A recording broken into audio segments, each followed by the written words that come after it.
it's again, it just tells the story of it's the evil and the ugliness of people's hearts these days is everywhere.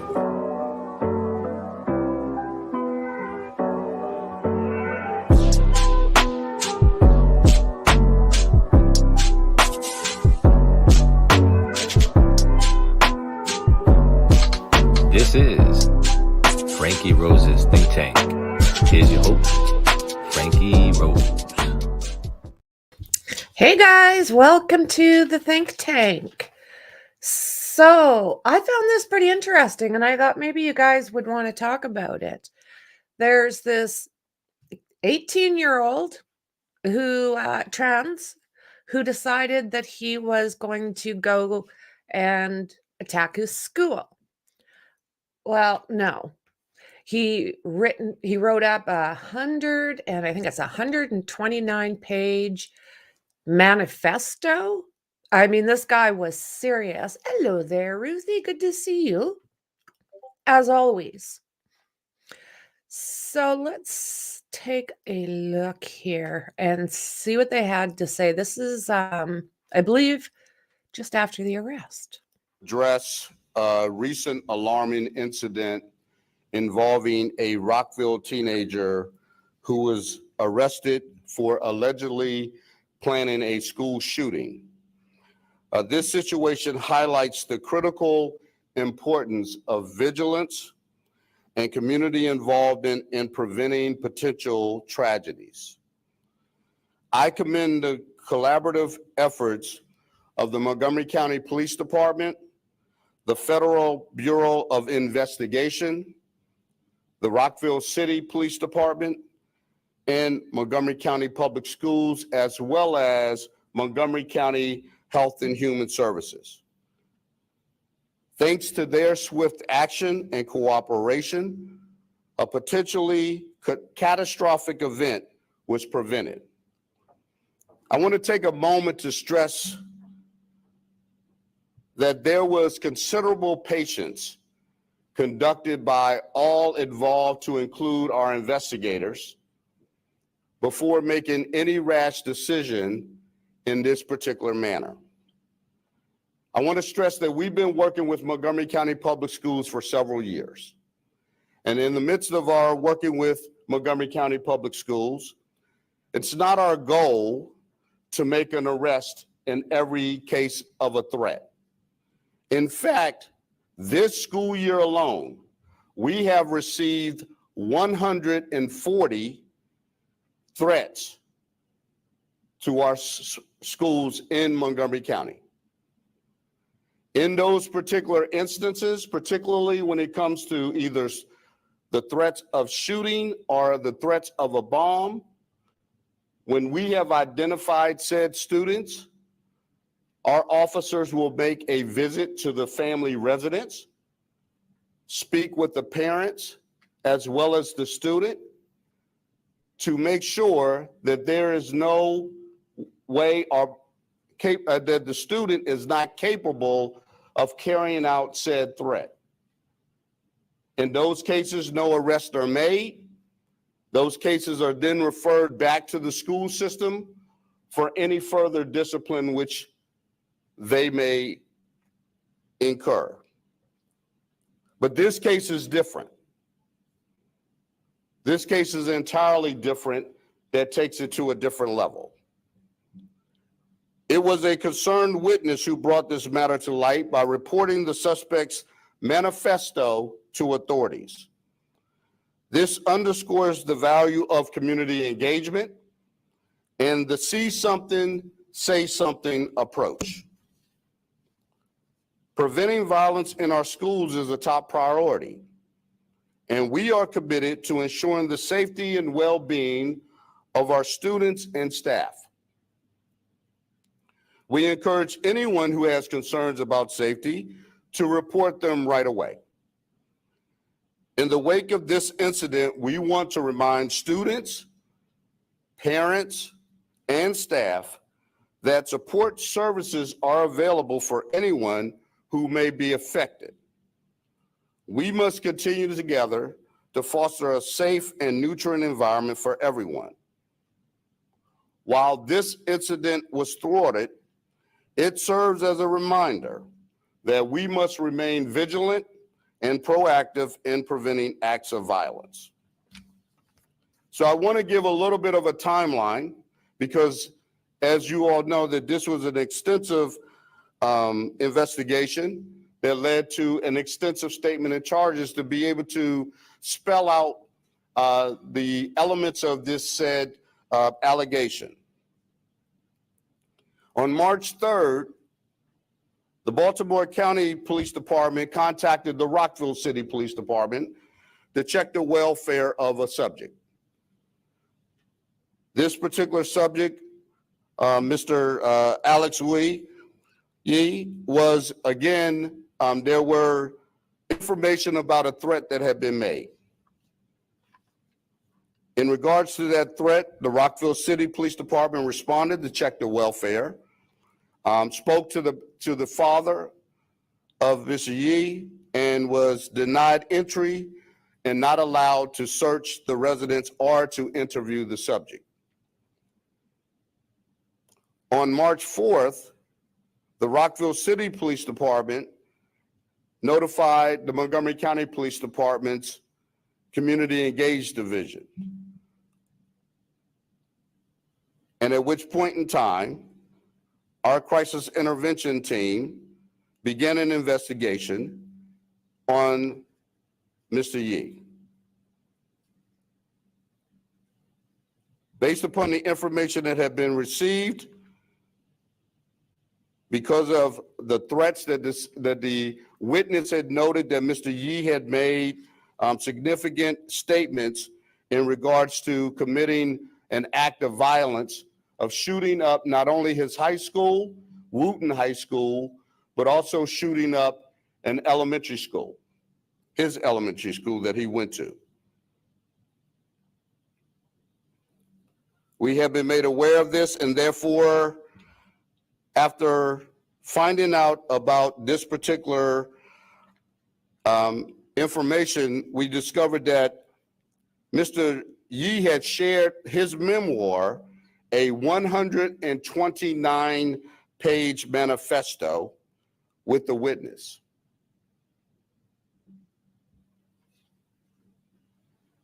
After the visit by Rockville City Police, Alex Yi allegedly rescinded his friend's access to the Google document containing that manifesto.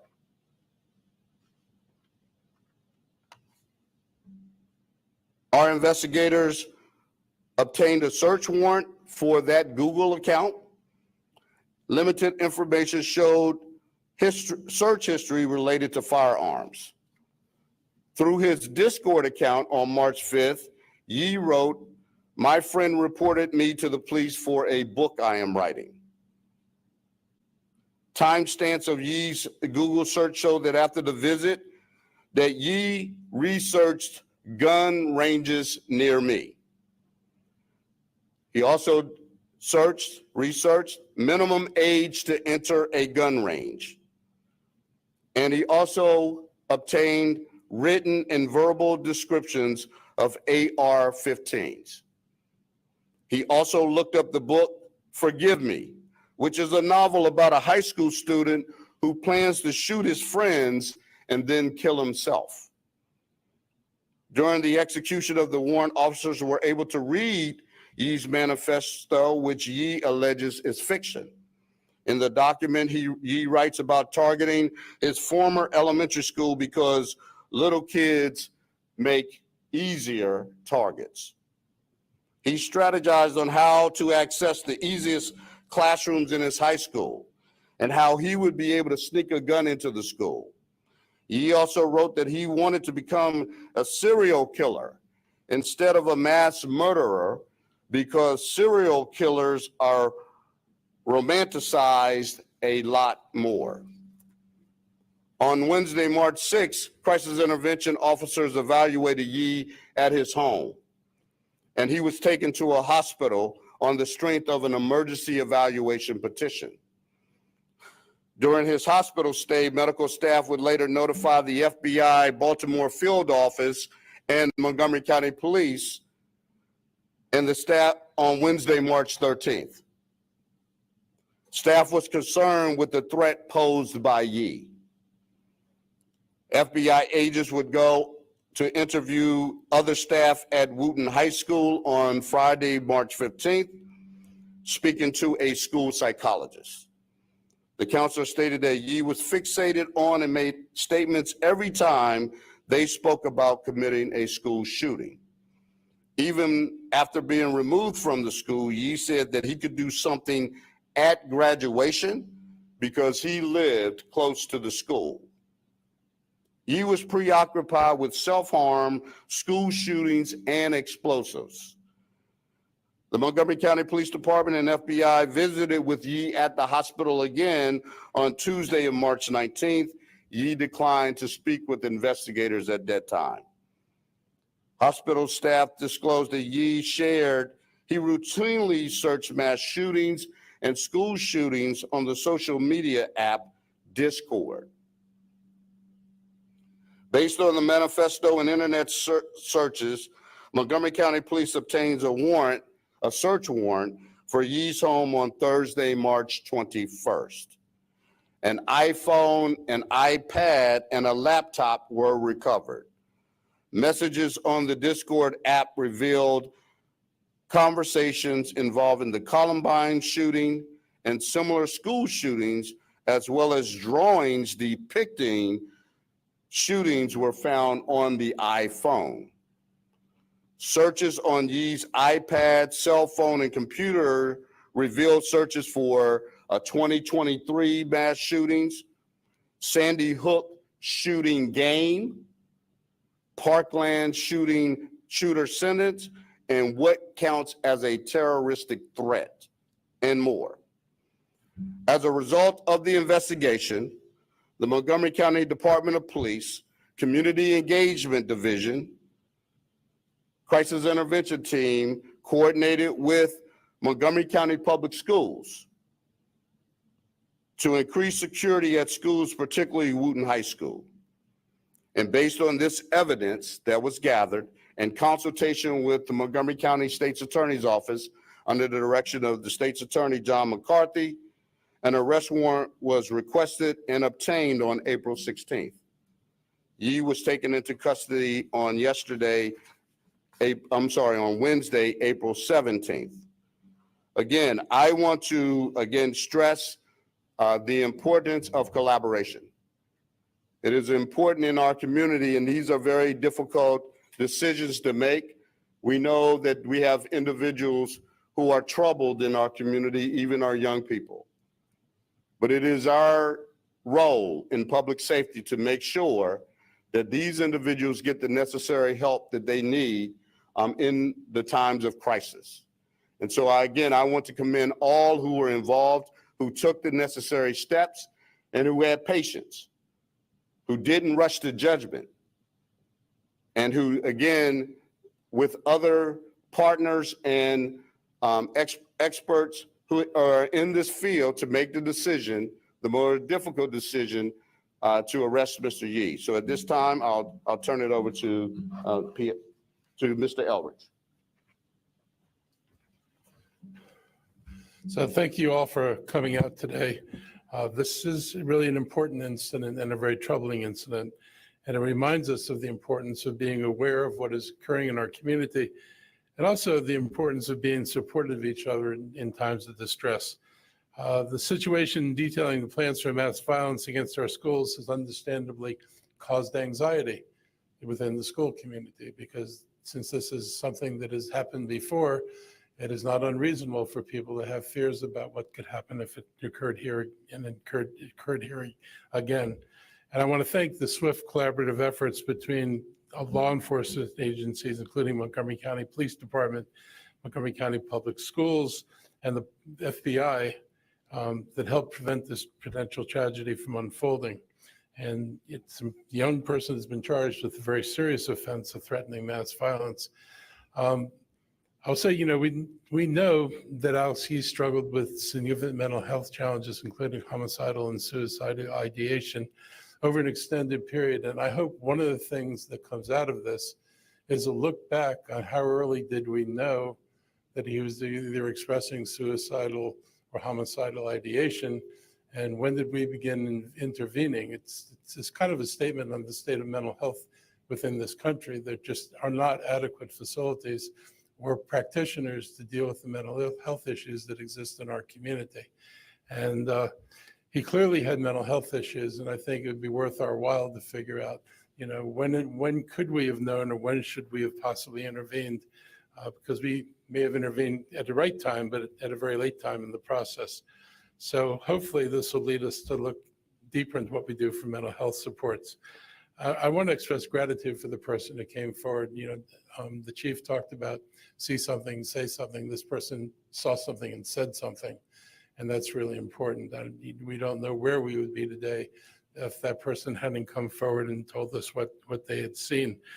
I also want to point out that I think one of the comments that Mr. Yee had made in one of his postings was the difficulty of getting guns here. I will point out Maryland has some of the strictest gun laws, and this may be a helpful thing that he found our gun laws an impediment to getting armed. So people always like to think about, well, what difference does it make? This could well be a case where the difficulty to get guns prevented him from getting a gun when he wanted it, and possibly prevented him from acting as soon as he would have preferred to act. So I think there are some lessons to take away from this going forward. I want to, encourage everybody to have confidence that this department took this very seriously, that we're able to respond in a timely manner, and that, we are now safe from this potential threat. But it's a reminder that we have to continue to remain vigilant to things like this. It's unlikely this person is the only person thinking about these things. And I think we all know that. So the vigilance and the cooperation from people in the community is really important. It's certainly important that, people's friends, when they see a friend going down a very dark path, have the courage to come forward and let us know, and let authorities know, whoever is in an authoritative position, that they're fearful of what somebody might do. Not because they want the person punished, but because they want the person helped. And so I'm really grateful for everybody who played a part in this. And we're going to continue, obviously, that will be prosecuted. And I hope that we learned from this incident. We don't want these things repeating themselves. Hopefully it inspires people to make more investments in the mental health of our community, because I think we've identified this as a lacking space for a long time. This could be a wake-up call that we need to take it more seriously now. Thank you. Next, we'll have Special Agent in Charge Bill Del Bagno, followed by Brian Hull, the Chief Operating Officer from Montgomery County Public Schools. Thank you very much. I'm Bill Del Bagno. I'm the Special Agent in Charge of the FBI Baltimore Field Office. Let me begin by saying that there is nothing more precious or more important than protecting our children. As a parent myself of school-age children, and also a husband to an elementary school principal, keeping schools safe will always be near and dear and a priority. The FBI and our law enforcement partners remain steadfast in the commitment to identify, investigate, and prosecute those who seek to harm the most vulnerable among us. I can say with complete conviction, threats made against school children will not be tolerated. Every day, the FBI works closely with our law enforcement partners, Montgomery County, Baltimore County, Rockville, throughout Maryland, and across the United States to identify and combat crime and threats facing our communities. All students, teachers, staff deserve to feel safe at school. Threats like this deprive them of that right. We are grateful. We are very grateful to the brave witness who came forth with the information and provided it to law enforcement. And we encourage the public to remain vigilant and report any suspicious activity to law enforcement immediately. Every potential threat is taken seriously, and when credible, it warrants. As we do every day, we remain dedicated to working together and sharing information with our partners to protect the American people, especially our children, and to keep our community safe. Thank you, and I will now turn it over to Mr. Hull.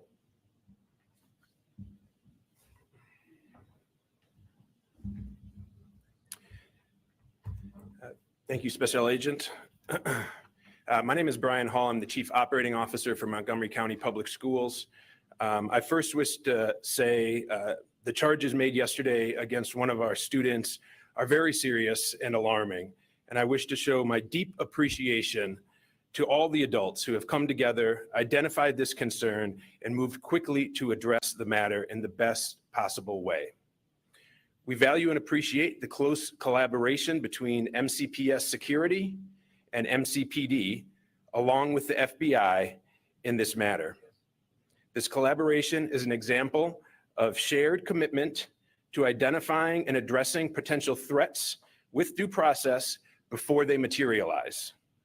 In recent years, schools have played an increasing role in helping students cope with the challenges they face and the need to provide safe and supportive learning environments for them to learn and grow. As such, the school staff and our central services staff partnered directly with the police as they conducted their investigation, as is our process when serious matters such as this must be addressed.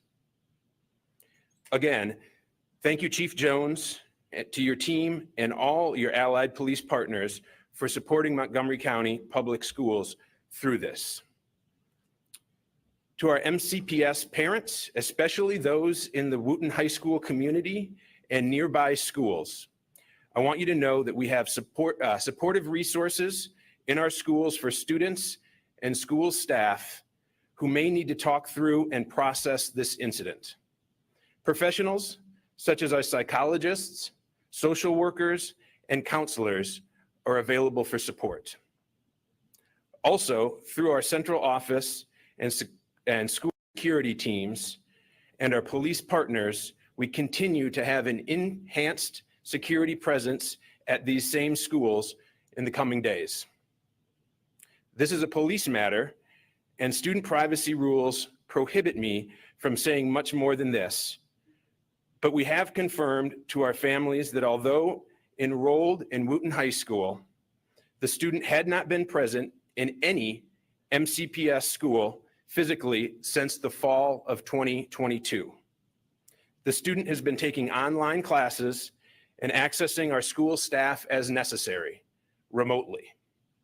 Ensuring the safety and security of our students is not just a priority, it is a daily commitment of all MCPS staff and leadership. Thank you.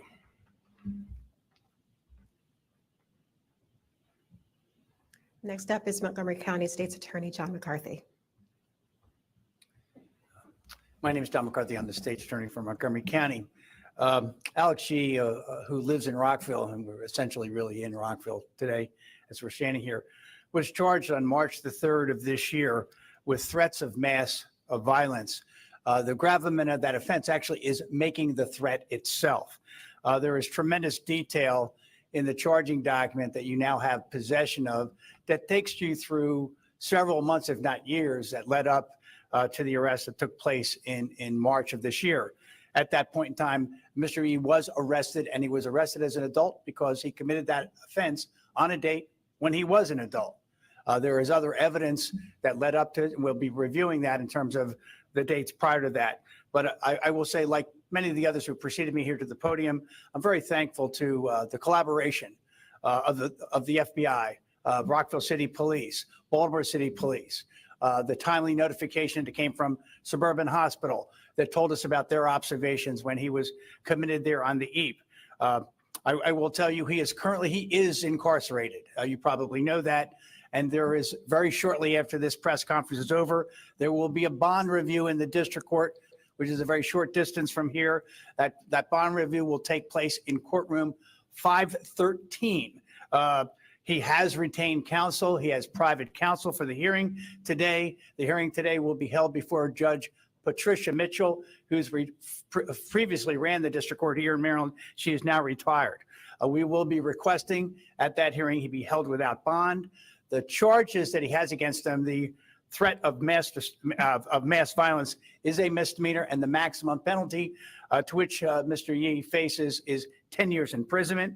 We will make some additional comment after the bond review, and I am told that some phone calls have been made, and some of you have been to bond reviews before here in Montgomery County. This case is going to be called first. So if you're making your plans for the day, it will be called at the top of the docket at 1 o'clock. Thank you. We do have representatives from the Montgomery County Council. We'll start first with Council President Andrew Friedson and Council Member Will Juando. Good afternoon. I am grateful to be here under these circumstances and not far worse circumstances, although nobody is pleased to be here given the nature of the circumstances that we're here to discuss. Tomorrow would be and will be the 25th anniversary of the Columbine shooting. I remember where I was in middle school in Montgomery County Public Schools when that happened, a day that not only shook the Columbine community, but shook every community across our country and impacted and traumatized students for years and decades to come. Unfortunately, that was not a one-off incident. We have seen school shootings since then, and I am just deeply grateful that because of a brave witness who saw something and said something, because of the impressive coordination between our police department here, the Montgomery County Police Department, Municipal Police Department in Rockville, the FBI and federal authorities, the Montgomery County Public Schools, all coordinating together, a similar fate that happened 25 years ago didn't happen at Wooten High School in Rockville, Maryland. We know that dangerous thoughts oftentimes lead to dire threats, and those dire threats can very likely lead to deadly consequences. In this particular case, because of this coordination, because of really effective work, because this was handled the right way, those deadly consequences were avoided. The consequences of which we can't even fathom and can't even possibly imagine. So we are pleased, we are grateful for the hard work of so many people who are part of this, who did the right thing, and we look forward to improving the circumstances and the consequences to make sure that we can address these issues moving forward. There's clearly a mental health crisis that we are facing. We need to make sure that we are addressing that with the seriousness and the sensitivity that it deserves, understanding that not addressing those issues lead to dire circumstances and potentially deadly circumstances. So thank you to the FBI for their coordination. Thank you to the Montgomery County Police Department and their leadership. Thank you to Montgomery County Public Schools and county government employees for your efforts and your work. Today is a sober day, but it would have been a catastrophic day if not for the heroic work of so many people who were part of avoiding such a terrible tragedy from happening. Now let me call up the chair of the Education and Culture Committee on the County Council, my colleague, Will Juando. Thank you, Council President Friedson. I am here in a couple of roles, like probably many of us up here. I'm the council member at large, represent the whole county. Our job is to make sure we keep our residents safe and give them what they need to thrive. I'm a chair of the Education and Culture Committee, which has oversight over our school system's budget, as well as our community college system and early childhood education. I'm just coming from a hearing literally 30 minutes ago where we talked about funding for high school wellness centers for mental health and somatic health needs of our students and putting us on a path to have those in every 25 of our high schools. We know that they played a critical role here along with so many other partners. And I'm here as a dad of 4 children, several of whom are in MCPS schools right now. As was mentioned, this is a sobering moment for our community. It's a reminder that we aren't immune from these threats of mass violence. that have become all too prevalent. When a potential tragedy like this is averted, it still remains a tragedy. And I think I want to remind us of this for the young people at that school, in our community, for the families, for the young person who is accused here, and for their family, who's obviously in need of serious help, including the students and families in the Wooten High School cluster. And as was mentioned by Mr. Hall, there will be ongoing available services for those students in the community. When we engage and connect with each other, that's how we heal. If you look on the guidance from the American Psychological Association, what you do with kids is you don't run away from these situations, you talk to them about them in an age-appropriate way. It helps them process the fear and the pain of the drills that they do, of hearing about this on the internet and on social media. We have to talk to them. That builds that resilience. And so I want to thank and just add my thanks to Chief Jones, to the Rockville Police, to the FBI, to MCPS, to the brave young person who stepped out there and made the tip, to the counselor who then broke what is normally a breaking of your professional responsibility, except in instances of violence to others, who stepped up and made that very serious decision to speak with law enforcement and to confirm and give information that helped lead us to this point where we're not here in a different circumstance, bemoaning the loss of life. We can never accept violence and threats in our community. And it's our commitment collectively to make sure we ensure everyone is safe. The last thing I'll say is, you know, being a parent, this is not my quote, but I use it a lot, is like wearing your heart on the outside of your chest. Anything touches it, it makes you scared about what could happen. And I'm just thankful we live in a county and a state that has strong gun laws, that has collaboration, that has a strong commitment to keeping everyone safe. That's what happened in this instance. We can obviously always do better and coordinate more, but the system worked and we communicated with each other in a timely fashion to remove this threat and hopefully get this young man and his family the support they need. Thank you. Okay, did you plan on making a comment? So I'm Councilmember Lori Ann Sales, Councilmember at Large and member of the Health and Human Services Committee. And I wish we were here under different circumstances. It's unfortunate that we're here, but I want to thank law enforcement at the local level, the FBI, and all of the coordinated efforts that thwarted this tragedy from going any further. My heart goes out to everyone that's been impacted, from our school community to the family. We recently passed the SAFE Act here in Montgomery County to avoid any gun-related incidents. We know that mental health is at the top of mind for our residents post-pandemic. And so I'm glad that we are here to ensure that nothing like this happens again. We're going to ensure that this young man receives the repercussions that come with making these sorts of decisions. We never want to have a tragedy like this in our community. And so I'm glad that the efforts of our law enforcement worked and we have avoided this tragedy, and we are here to commit to moving forward together to ensure that this does not happen again. In the middle of budget season, we are making the investments to ensure that we are bringing the resources our students and our community need to address any challenges associated with mental health, associated with combating violence in our community. And I just thank the efforts of everyone here, and thank you for the opportunity to speak to this incident in our community. Thank you. At this time, we'll take questions from the media. I do ask if you could, I will walk around with the microphone because we want to make sure that those who are streaming online or watching online can hear the question. So if you could, I will walk around, and we're going to allow about 5 to 7 minutes for question and answer.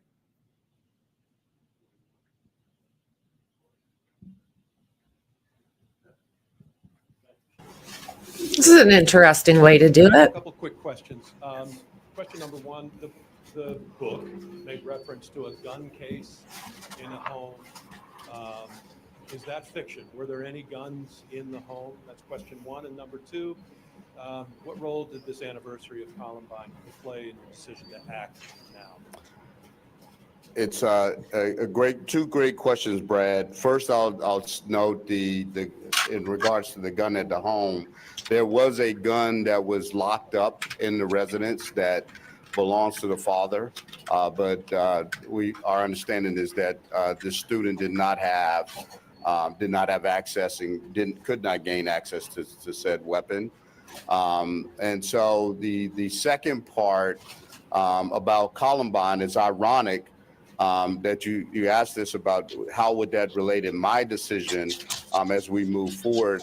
In fact, I didn't even think about Columbine until yesterday. I was reminded about it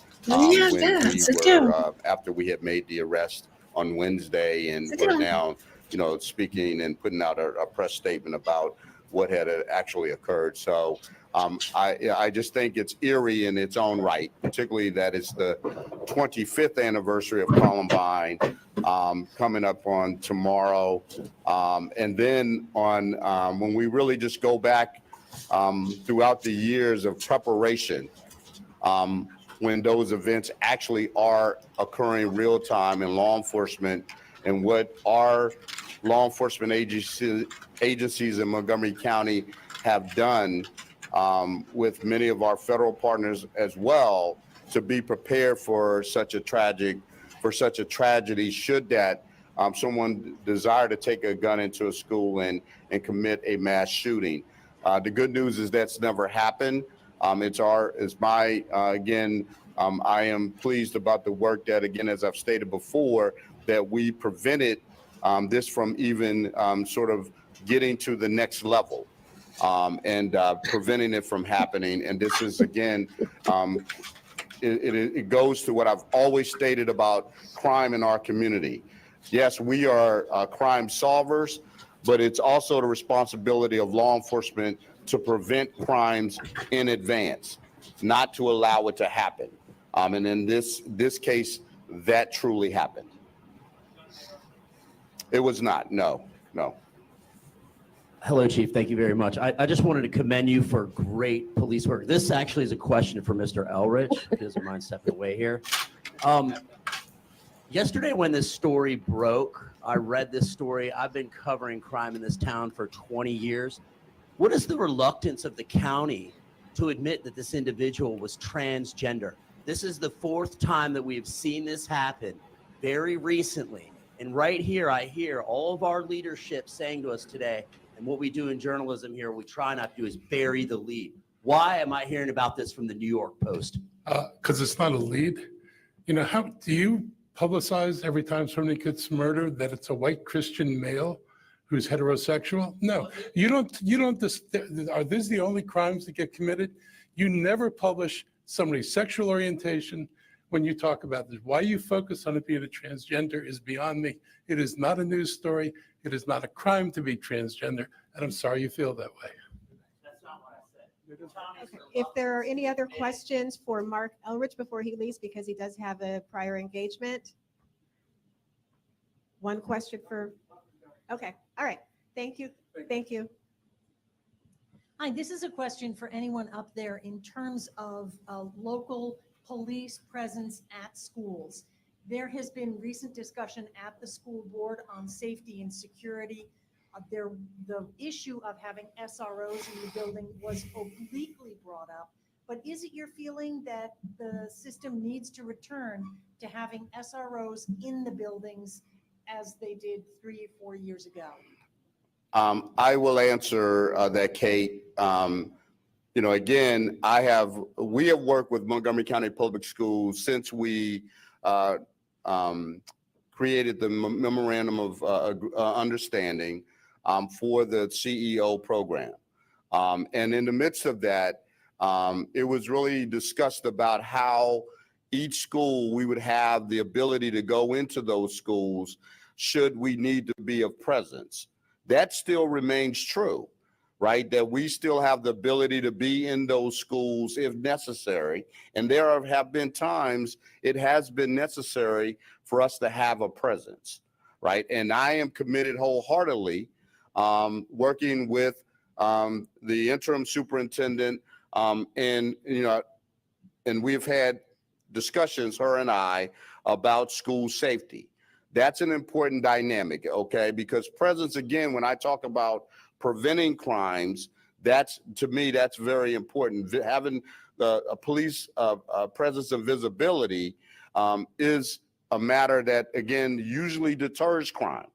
Not 100%, right? But it has proven to be that when you have visibility, that it does prevent these actions from happening. So we want to continue to work. Our officers are committed to being in those schools as needed, and being visible as required. Okay. Hi. This is another question regarding school security. So as a student at Wooten, I would like to know at what point security around our school increased and who at Wooten was made aware of the reason for the security increase. Great, thank you for that question. So we take security at all of our schools very seriously, and as the chief mentioned, work very closely with our police partners to make sure that we do have a presence anytime that there is an incident or anytime that police are required to be at our schools, and they have provided unwavering support to us. We did make sure that we had an increased level of security as soon as we found out from the police when we were notified of the incident and of the potential school that was mentioned. And so that has been in place and will continue to be in place. But again, I would just thank and commend our police partners in the relationship that we maintain with our police who are in our schools when necessary and do provide a great level of support to make sure that we have a safe and welcoming learning environment for all 160,000 students in Montgomery County. Hello, yes, I have a question. As a candidate running for Board of Education, some parents have asked me to be here, and one of their questions is, elementary schools are an easy target of be seen in Uvalde, Texas, and in pages from the would-be shooter. How do you plan to improve safety in our elementary schools? So thank you for that question. First, I will say that our elementary schools are safe. Our elementary schools are very safe, as well as all of our schools. And again, we take this very seriously. We do have security personnel assigned to our elementary schools. Unfortunately, we're not able to have necessarily someone positioned in each school all of the time, but we have personnel that are assigned to each school, and they maintain close relationships with the principals and the administration of those schools, along with our police partners, again, to make sure that we're able to respond timely and effectively to any potential threats. And again, calling on the support of our police partners anytime there's an elevated level of threat to any of our schools. Chief Scott Broom, WUSA 9. Could you please clarify for us, we had an involuntary commitment. It's unclear to us if the arrest occurred upon discharge from a hospital exactly. Was there a time frame? And we talked about criminalizing this versus using the mental health system. What was sort of the decision point to not go for yet another involuntary commitment? What raised it to the level of an arrest? So, well, I'll start with the sort of the timeline with the involuntary commitment. So, I believe Mr. Yee was committed. If my notes are correct, he was initially, again, the emergency evaluation petition was served on March 6th. And he, again, I think was within the hospital's care until around March, was it like 18th or 19th? I think that's around the date. So he was not released from hospital care and immediately arrested. We were monitoring him to make sure, and again, as the investigation was continuing to go, again, providing security as needed, and making sure that this individual, I think, again, and the community, most importantly, were safe. So that was of most importance to us at that particular time. As it relates to the decision on, again, we looked at the vast majority, again, of not just the fact that, that we know that he has had some psychological challenges. But there comes a time when we know individuals who become involved in this, some of them who also have psychological challenges. The criminal justice system allows us an avenue to help get additional help in order to, again, not only to get those individuals the help, but also to keep the community safe at the same time. And so, again, when we looked at all of the elements that were involved in this, comparably not to just what he wrote in the manifesto, but if you look at the other evidence that supported our decision, it related to what he had noted in his internet searches. And we thought that was something that was really, I thought, very damaging, and really showed that he had these thoughts of ideation that these could come true. And so I thought it was important for us to take this initiative on the enforcement front. Okay, one last question from Ms. Shazad, and then we're going to be wrapping. Thank you. Chief Jones, I think you mentioned that he also made statements about the elementary school that he went to. Can Yes. you name the school? I believe it's Lakewood Elementary School. Okay.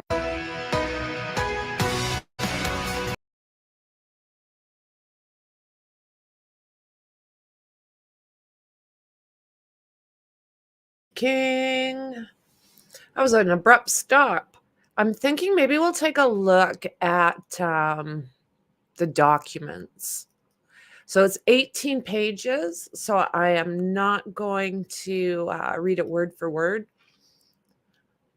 because you know how that works. We're here for days. Yeah, good to see you, Anne Marie. Love your name. So District Court of Maryland. Let's see here.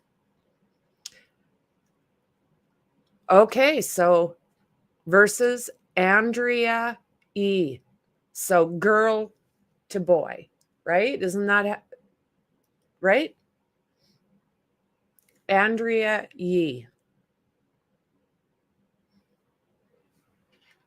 Not what was he going by? Let's see here. I'll pop over here. His new name.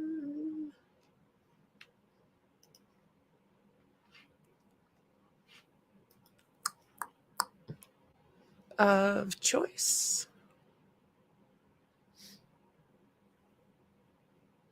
Alex. Alex E is what he goes by, but he's Andrea E. So I don't know if that means, I don't think that he's had any kind of surgery at this point. So arrest warrant in Montgomery County. An order of the court was entered on April 16th, 2024, ordering the arrest of Andrea E. to be brought before the court for an initial appearance. So, okay, I don't even know how to say this without getting in trouble. You don't see women or girls doing this stuff usually. So I just find that kind of interesting that it wasn't Andrea E that did it. It was Alex E. I find that interesting. Gives his home address. And it says, you are to immediately take this person before a judicial officer of the district court. The defendant, once transferred, shall be taken without unnecessary delay before this court during the next session to answer these charges. 907, Commissioner of Oaths is K. Dixon. Doesn't look like any kind of tattoos. Sex. Oh, look at that. Sex, they've got her as female. 5'7". Sorry guys.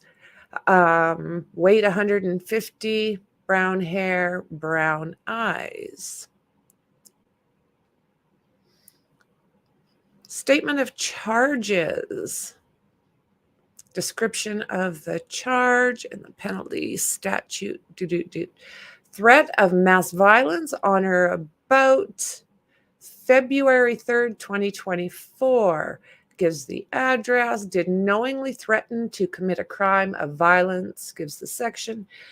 To wit, school, ooting, and auming. I'm sorry about making the YouTube English, right? This placed the victims of Montgomery County Public Schools, specifically Wootton High School. At least 5 people were at substantial risk of death or serious physical injury. So he must have had people named if the threat was carried out. He must have given out names. Okay, gives the officer, Sergeant J. Safar, and Andrea Yee. Yay? I'm not sure. Again, it gives her description. Defendant, to the above named defendant, because on or about February 3rd, gives the address, Rockville, County, Maryland. The above named defendant, see attached. Okay, there wasn't much in there, was there? We got Dixon over here still as Commissioner of Oath. Okay, so I didn't see that up here at all. Nope. Application for statement of charges. On March 3rd, 2024, a subject known to, hang on guys, I'm going to blow this up for a bit for you. I might, let's see, where can I put myself?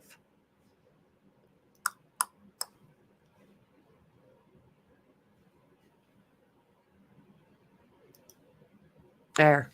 I'm just going to do it that way, guys. I want you to be able to see it and read it if you want.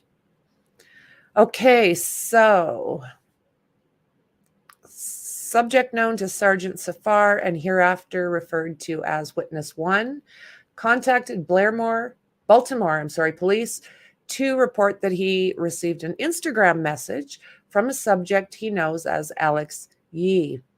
It is noted that Witness 1 knows Alex Yee because the two were in inpatient treatment at a known psychiatric facility in Maryland. Witness 1 reportedly stated he finished writing his book and wanted to share it with the Witness 1. He stated it was a fictional story or manifesto about a high school ooting.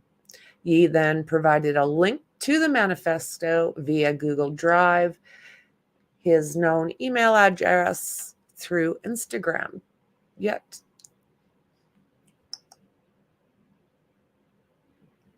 So to his known email address through Instagram chat. Okay. Witness 1 began reviewing the 18-chapter manifesto and noted striking similarities between the main character, who is James Wang, and Yee. The story focused on a transgender main character being bullied, in school, and other issues that Witness 1 believed were directly from Yee's life and not indicative of fiction. Witness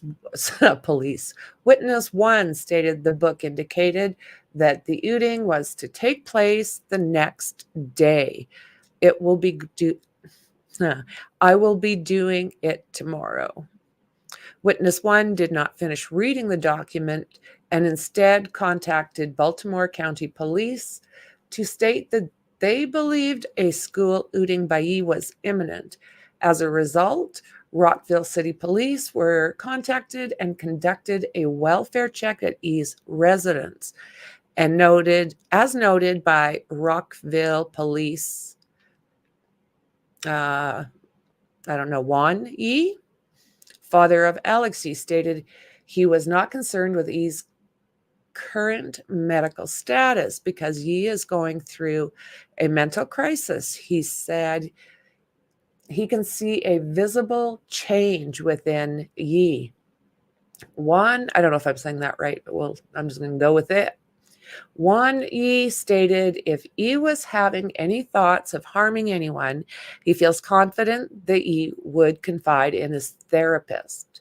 One, Yi stated he is aware that Yi spent several months writing a novel and was adamant that this novel was fiction. However, Wan Yi stated he has not read any part of the novel. Yi's family did not consent to police entering the home. Oh, wow. Did not consent to police entering the home or searching Yi's room, and did not allow officers to view the manifesto, telling police they would need a warrant. Oh, isn't that interesting? Isn't that interesting? So the parents knew about this manifesto. We would have a repeat all over again of Ethan, probably more damaged. This guy obviously had plans. On some level, he had plans. It's a darn good thing that his friend called the cops.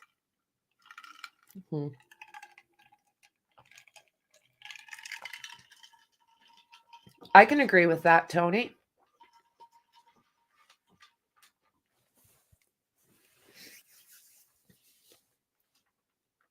Well, it sounds like Instagram messaging. They must have like a chat thing. Do they? I don't have it. It sounds like that type of situation, but I don't know. I'm not familiar with that platform. Alrighty, so shortly after police responded to Yi's residence, Yi revoked access to the document from Witness 1. Witness 1 did not finish reading the document and did not know if additional information relating to the details of the school looting existed in the document. Sergeant Safar of the MCPD BAAU, oh lordy, threat assessment team was notified of the event on February 4th, 2024. Sergeant Safar immediately recognized Alex E.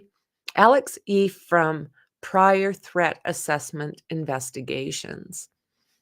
In December 2022, Alex E. was hospitalized, for threatening to oot up a school. December 2022. So if this friend did not pass off this information, we were going to have the parents going, oh, he's just fine, and not paying attention? Is it like a situation like that again? And for threatening to oot up, and homicidal and suicidal ideations. He was reported to be released from the hospital in January 2023. Let me see here. Give me 2 seconds.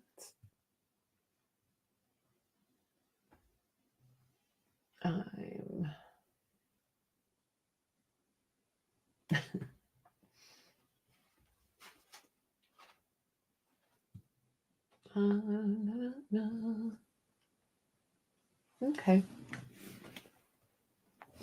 Alrighty, so sorry about that.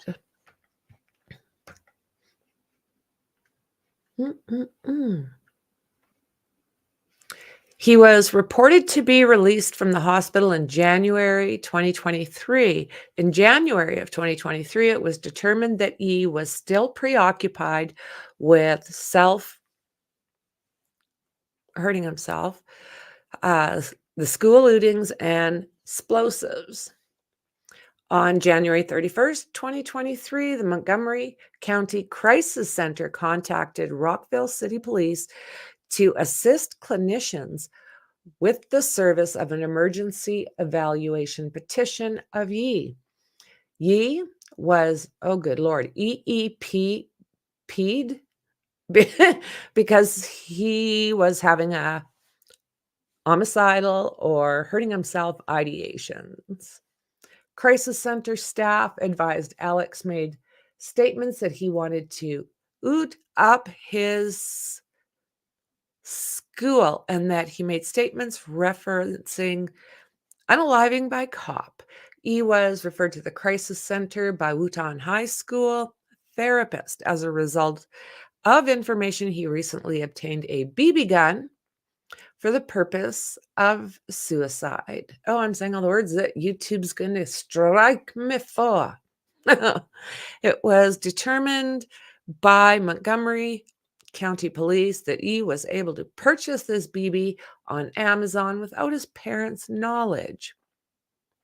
As reported by MCPD and the FBI investigators, from approximately February 20th, 2023, from July 20th to July 20th, 2023, he was hospitalized at Johns Hopkins Psychiatric Unit for homicidal ideations. He also claimed to be Jesus Christ and was going to crucify himself. When he was discharged, why was this kid discharged? He was sent to a residential facility. Okay. What the what? On March 4th, 2024, Sergeant Safar spoke with Witness 1 by phone. Witness 1 confirmed he was concerned about the document and believed it was indicative of E's plan to commit a school looting. Further, Witness 1 confirmed the document contained information that appeared to be directly about E's life, including being about an Asian male main character who is transgender, has problems in his life at home, and wishes to complete a school looting. Witness 1 knew Yi was in treatment for unaliving and hurting others type of thoughts, including wanting to commit this school looting, and believed that he still had those thoughts. Witness 1 knew Yi had wanted to commit to the school looting at his high school.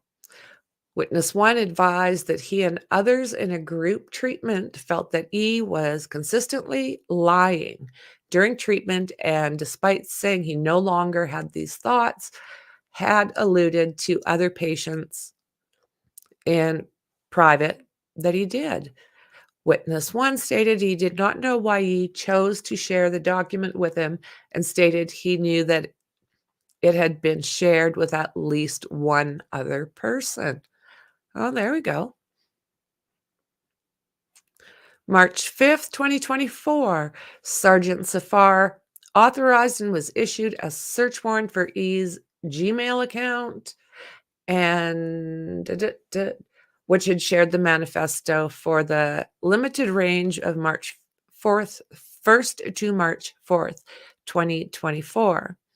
Sergeant Safar notes that the search warrant was only for user history for 3 days.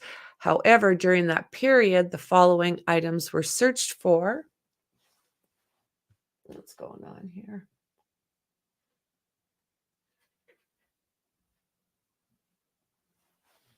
All good in the hood. Okay.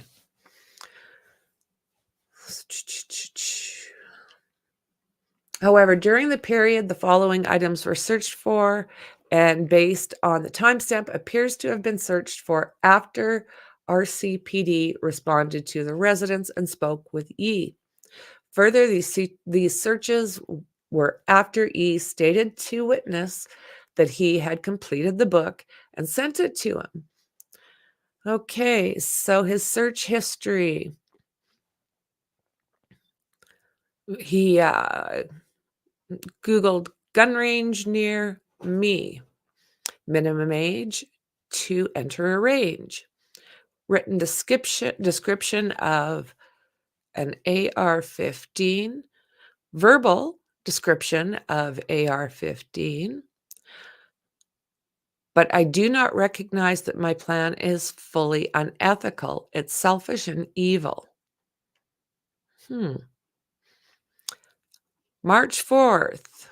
Books like Forgive Me, Leonard Peacock by Matthew Quick.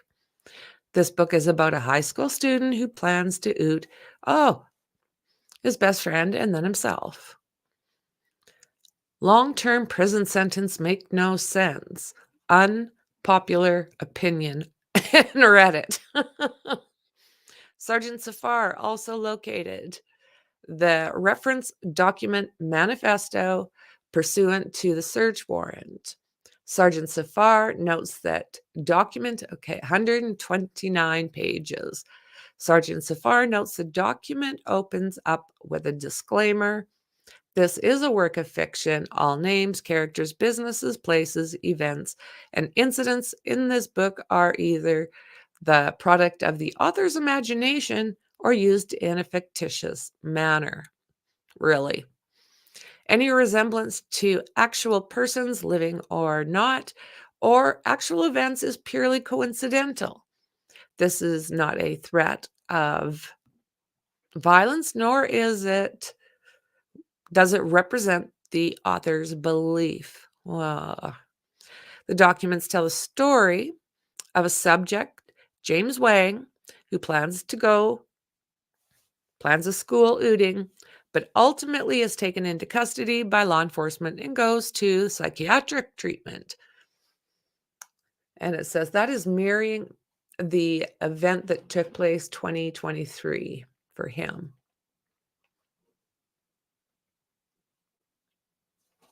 Andrea Yee. Page 1, I want to oot up my school. I've been preparing for it for the past few months. Oh, what do we got here? As I sit in front of my dad's weapon case, I stare at the sleek black one inside. All I can think is my finger on that trigger, taking aim and deleting people. The gun is an AR-15 style semi-automatic. It's the kind of run, Jesus Lord Murphy, with a long barrel and a stock you can put up against your shoulder. This run is going to change lives tomorrow. Page 2. As I walk through the hallways, I cherry pick the classrooms that are the easiest targets. These are close to the entrance and have windows and doors. I need to figure out how I'll sneak that in. Maybe in a duffel bag. I just hope security doesn't stop me. Wonder if Ethan Crumbly had these thoughts. Page 2, though I enjoy the hunting aspect of them, I have contemplated making, really, those. Can you see that? Look. Okay, good. That'll help. The instructions to make them are surprisingly available online. I would build one in a pressure cooker and remote control car, or I can make chemical ones through mixing ammonia and bleach. The problem with that is that it would require a gas mask and they are time consuming to build. Page 3. I have also considered ooting up my former elementary school because kids make easy targets. What a little piece of shite. And I run the risk of getting attacked or tackled midway through with high schoolers. So I hated elementary school. The teachers were evil and other students were like ass is I always got in trouble and had to sit out during recess. The other kids would pretend to be my friends, but would make fun of me to my face. It would be the perfect revenge. High school's the best target. I'm the most familiar with the layout. I know where the doors and windows are, and it's the most convenient to enter. Truthfully, I'd rather become a Cheerio than a mass ooter. Cheerios are romanticized a lot more, and they get tons of love letters and Netflix documentaries about them. Mass ooters are brushed off unless they're truly unique or good looking. Isn't that the thing? I don't know where looks come into this, but what the hell? What the hell? So this is, I think, a good chunk of his manifesto. Well, 129. This is parts of this manifesto, I'm sure. Let me have I need a liquid. What are you guys chit-chatting about?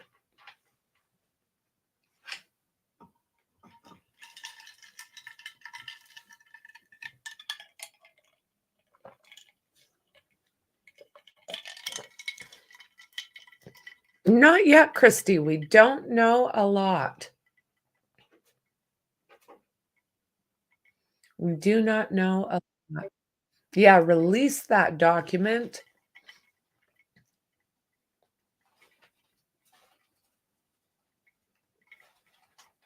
Yeah. Just what? Yep.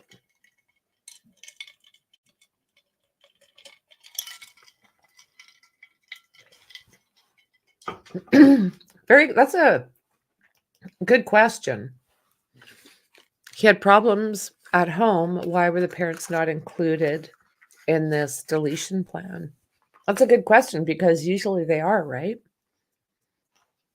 Usually they are.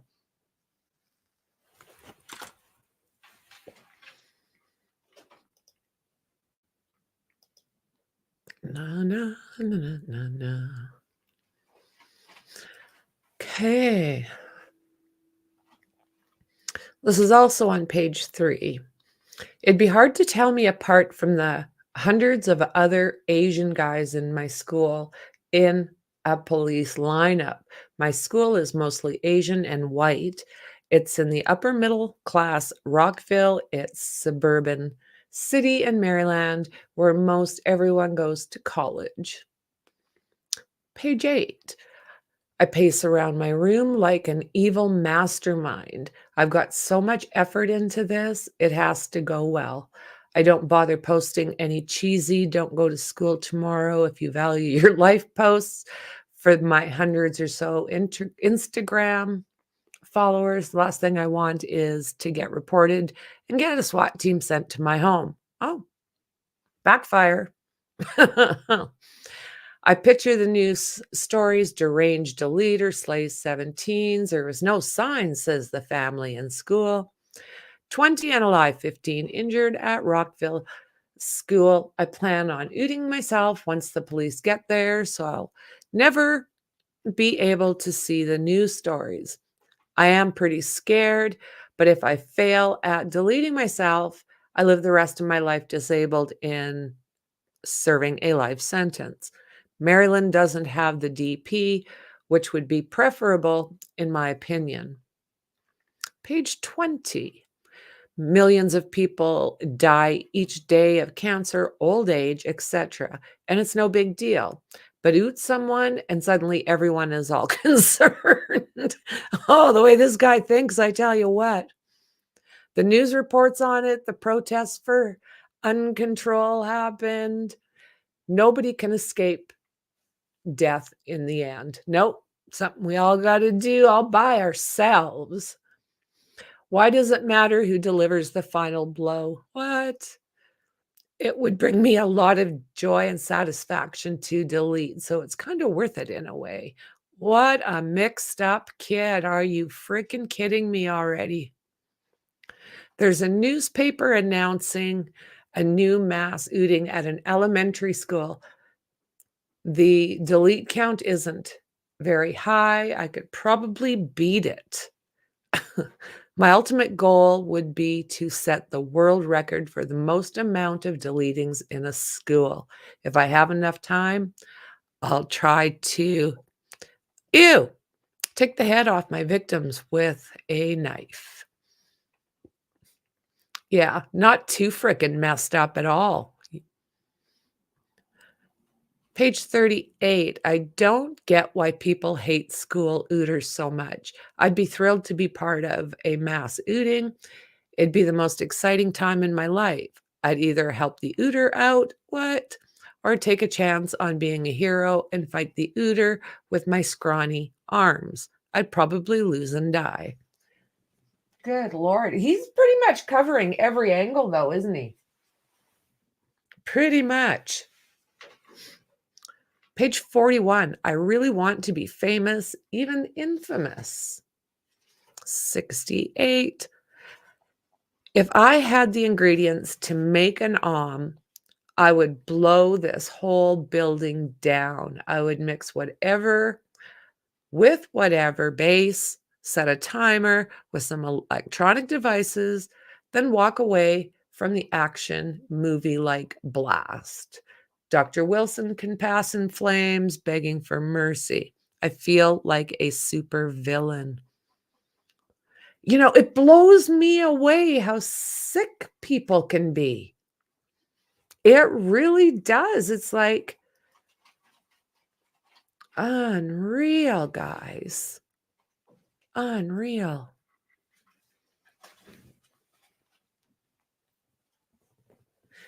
Okay, page 71. I'm scared that I'll turn out just like my parents. My parents thought they could break the cycle of being bad parents because their parents hit them, and they never hit me. Maybe I think the same way, but the truth is, I sometimes think I'm one of them. Jesus, Lord Murphy. I get excited by little kids and want to, okay, I'm not even going to say it, but the same way I was touched, he or she wants to do that back. The way I was touched. I know this is wrong. I have never acted on it and don't plan to ever. I disgust myself. The thoughts definitely freak me out more than other thoughts I've had, even this mass ooting. Good God. There's that cycle.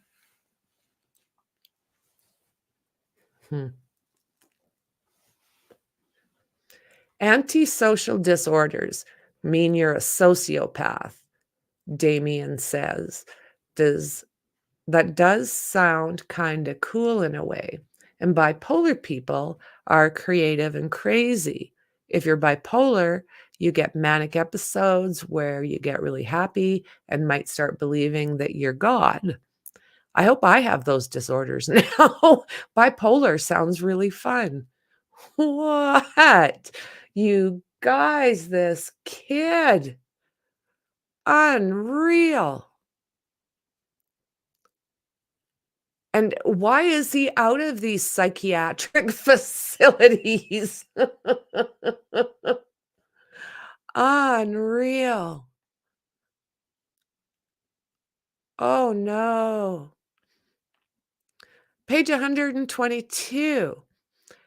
I replied to them, then open Google. I type school ootings.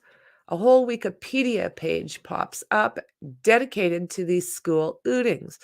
I navigate to the Nashville school ooting. Oh, shite. I should make sure my door is locked or else they might wake up. They might take away my phone. I lock the door and flop down on my bed. The ooter, who was also trans, his name is Aiden Hale, though the news keep calling him Audrey. Oh, isn't that interesting?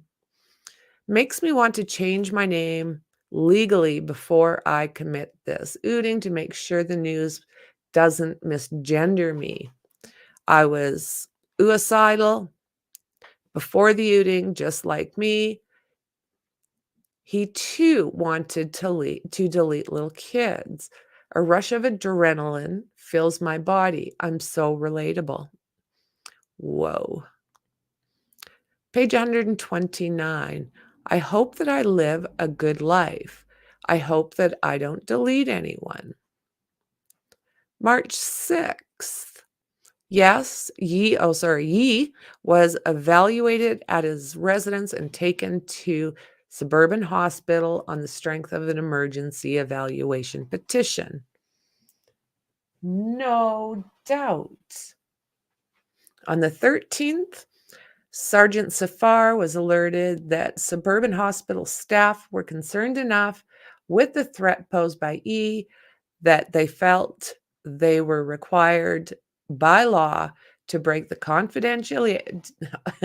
confidentiality to notify law enforcement and Wooten High School. The FBI was also notified.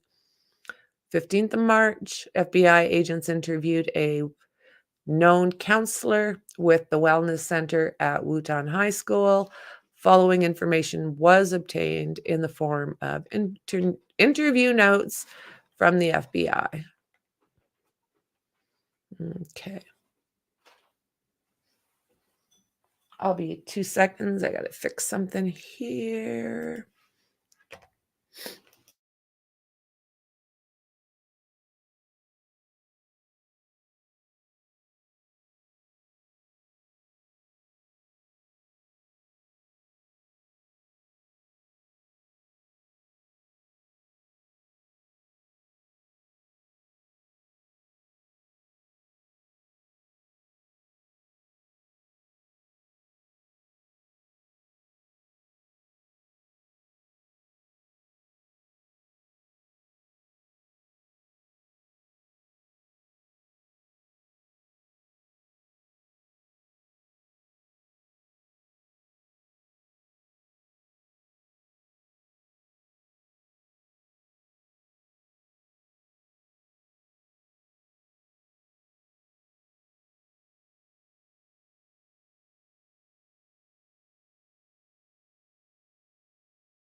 All righty. No, I would imagine manic episodes are not fun. I would not think so. It's kind of I knew a lady for many, many years, and she was manic depressive, is what they called it at one point, right? And yeah, I felt sorry for her while she went through the try this med, try that med. Okay, catch my breath here.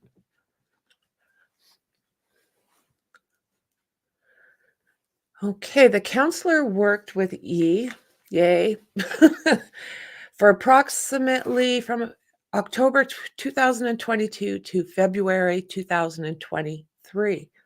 In their sessions, E would express violent thoughts such as ooting up the school. Like that is really all he would talk about. Wanting to hurt other people. Mm-mm.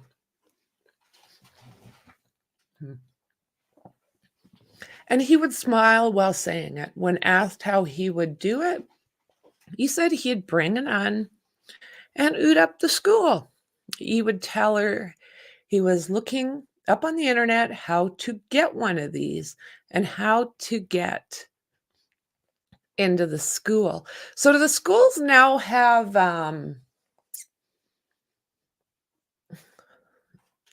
metal detectors? Like, do they have to go through medical detectors now, or is that a rare thing?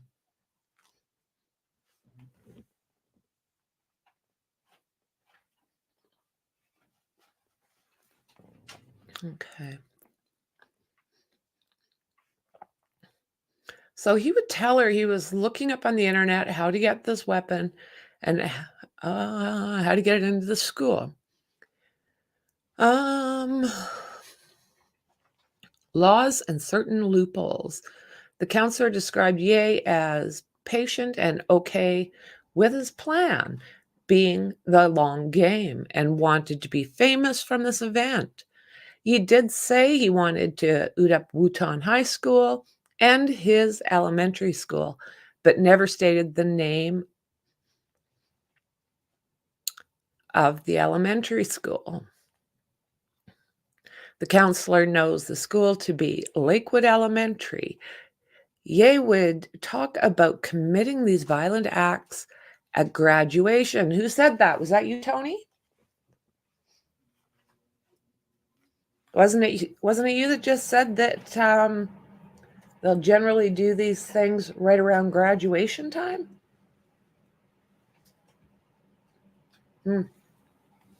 Brutal.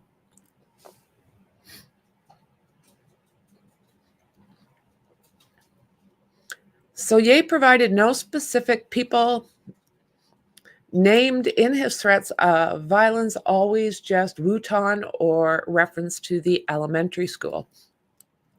Throughout their 5-month session, Ye remained fixated on ooting up the schools and made statements every time they spoke, which was often, about committing a school ooting. Regarding being trespassed from the school, he would say that even if he was not allowed in the school, he could do something at graduation or could walk to Wutan because he lived so close to the school. Ye has said things to the counselor and then followed through on them. He told her he wrote an autobiography. So is that autobiography what we just were, is that his manifesto? Is that what he's calling that? Wow. Autobiography. Are you kidding me? So on March 19th, Sergeant Safar and members of the FBI responded to Suburban Hospital to speak with Ye. He had asked if he could refuse to speak. Give me 2 seconds.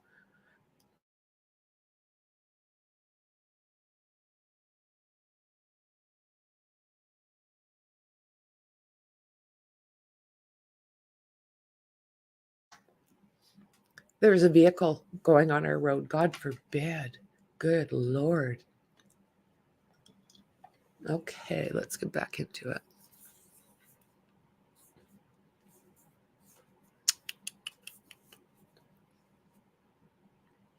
Okay, so the 19th of March, Sergeant Safar, members of the FBI responded to the Suburban Hospital to speak with Ye and asked if he could. Ye asked if he could refuse to speak and then declined to speak.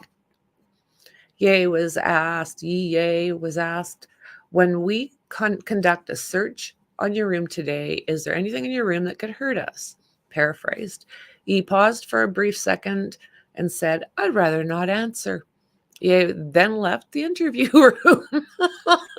Whoa, kind of a little smart ass.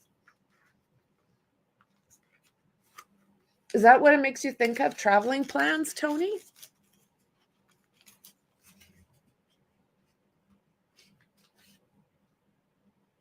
Let me see. Oh, Lordy.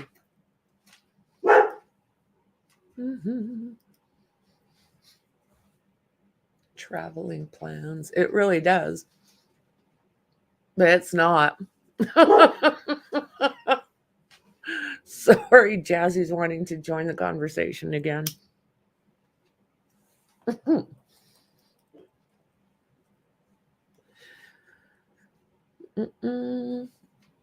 Sergeant Safar and the FBI agents continued speaking with Ye's treatment psychologist at Suburban Hospital.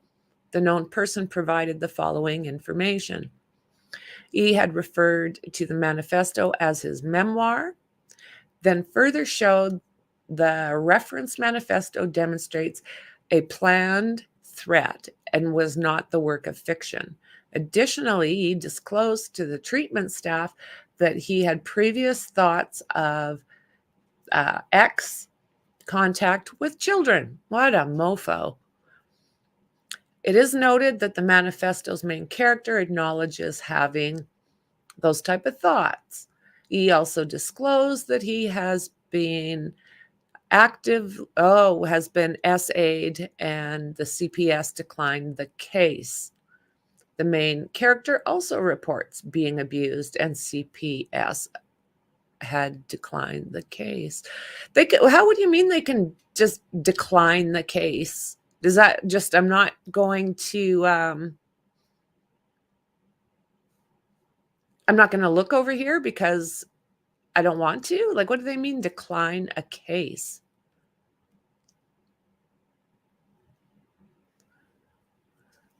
So additionally, he also disclosed to hospital staff that he had routinely searched mass ootings and school ootings via the social media app Discord.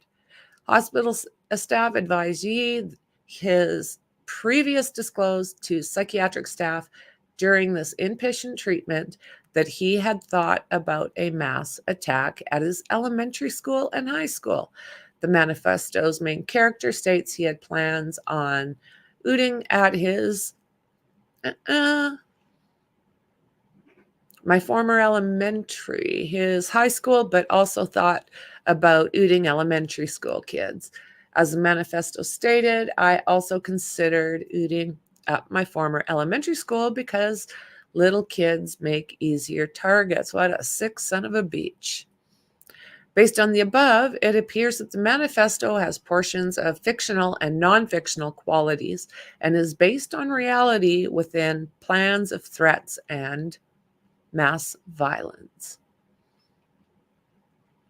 As a result of the above, Sergeant Safar requested a search and seizure warrant for Ye's residence, which was executed at Ye's residence March 21st, 2024. During the search, an Apple iPhone, an iPad, and an HP laptop and another laptop were located. The devices were seized and brought to a secure police facility located within Montgomery County. The devices were reviewed as a result of a valid search warrant with assistance from the FBI. It was determined that Ye received an email from Discord to his known Gmail account indicating the email had been disabled for violating terms and conditions. As stated by Discord, your account posted content that glorifies and promotes, oh lordy, lordy, lordy, all the bad stuff. So Discord and his mailbox sent the following message. My friend reported me to the police for a book I'm writing.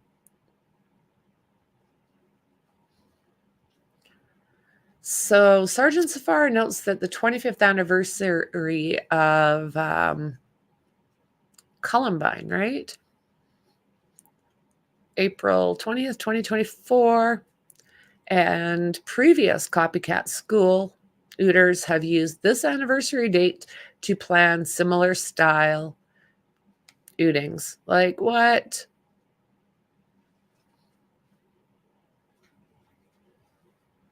It gives a whole bunch of different mailboxes.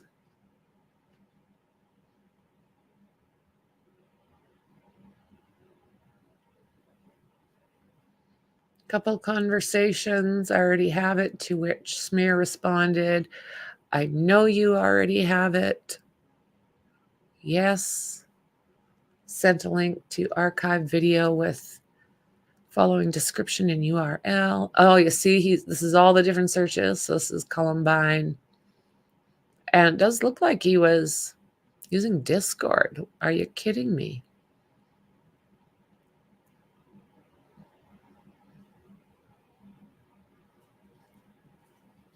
Ye appeared to be on Discord chat groups with other subjects who are focused on glorifying school outings. A phone found handmade drawings depicting school shootings, with the ooter being labeled as me and others listed as you. Hand drawing images with the world confession of the almost school ooter Alex Yee.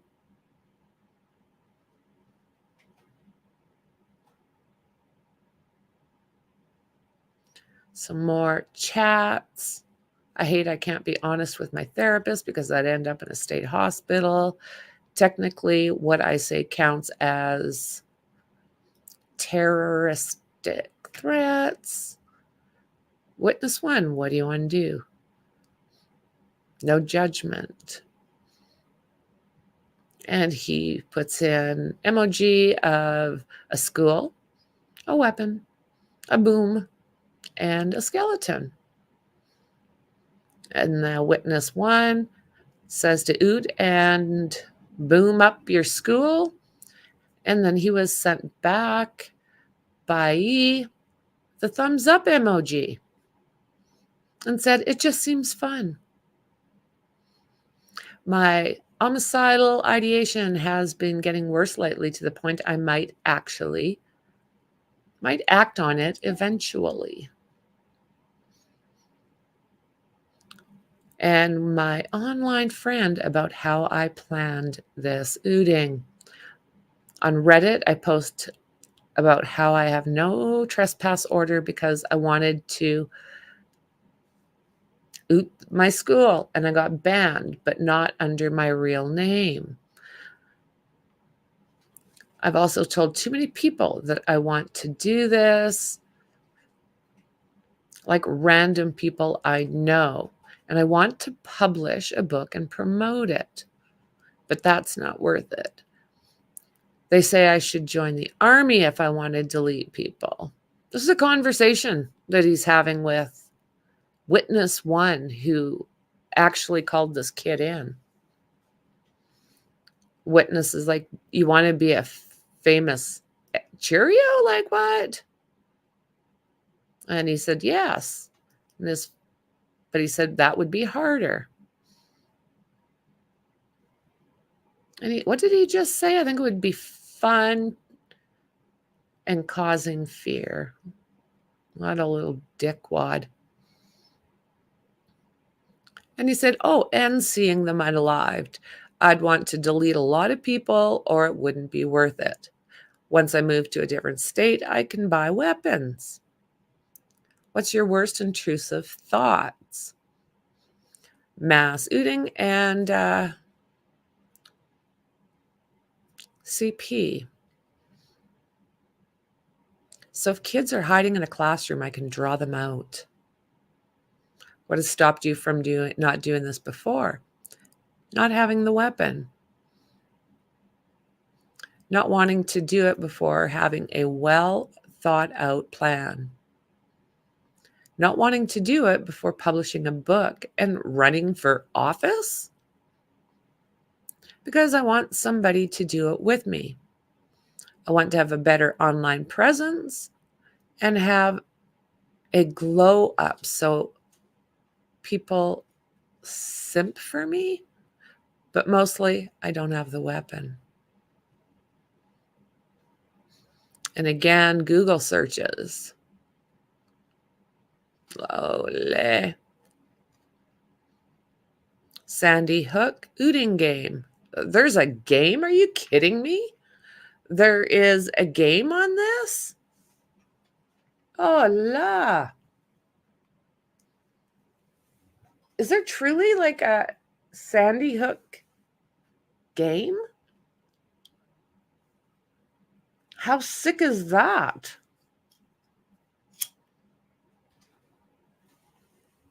How sick is that?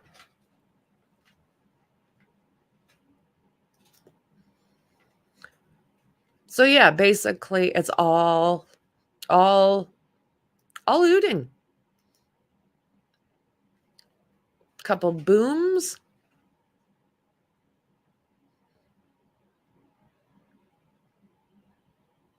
What counts as a terroristic threat? Bomber deleted 19 children. Behavioral threat assessment. Robb Elementary School. This took place as Uvalde, Texas, a former student. So it was all of his searches are going around doing something like this at these schools. So Sergeant Safar noted the reference manifesto was communicated to others and threatens action that would place more than 5 people at substantial risk or death or serious physical injury if carried out. So it does sound like he had some targets.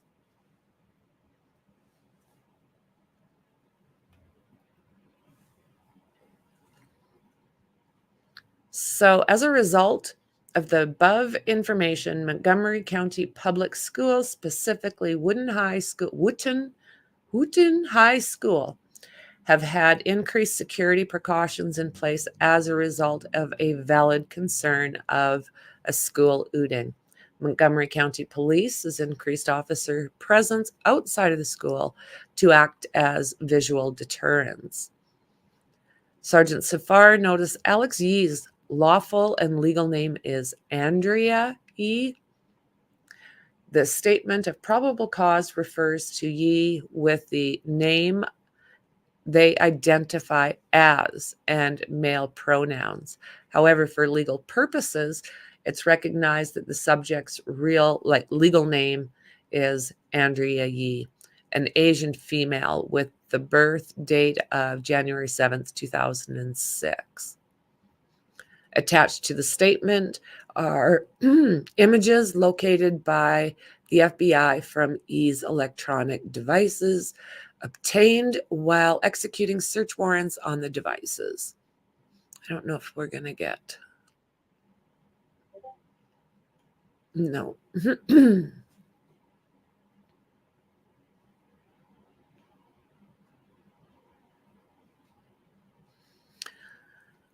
Okay, let's see here. So they seized all of his electronics, a map of the Wootton High School, and another drawing that depicts ooting with multiple victims with the label of the person with the weapons saying, "Me." So, based on the above, Sergeant Safar, in conjunction with the Montgomery County State's Attorney's Office, requests the following charges be placed under Andrea Yee, aka Alex Yee, in the form of a warrant. Threats of mass violence. Did knowingly threaten to commit a crime of violence under Code to wit school shootings and bombings that placed the victims of Montgomery County Public Schools, specifically Wootton High School, at least 5 people at substantial risk of death, serious physical injury if the threats were carried out. So I wonder who he was. I wonder who his targets were. Do you think that maybe they were the people that were picking on him?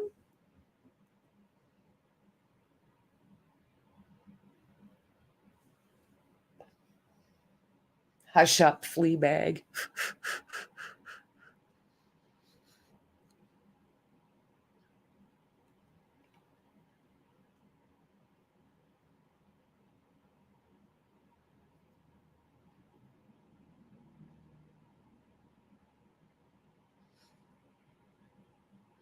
Okay, this stuff pretty much wouldn't. It's talking about paying fines, and I don't think he's going to be getting out in the near future to pay fines. Just something else. Let's see here if I can get back to. No. Not what I'm after. No, I say no, I don't want that.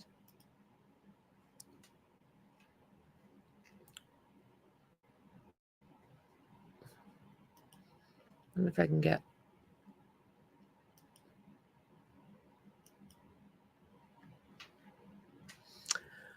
Teenager has been charged with planning to carry out a school ooting after authorities discovered 129-page document in which he allegedly outlined his intentions in detail and said he wanted to be famous. So he's from Rockville. We know he was arrested on Wednesday on a charge of threat and mass violence. Central to the case is that document, which was seized under a warrant following an investigation by the FBI and police. So I think we just got a pretty good view of what kind of ish was on those documents, in those documents.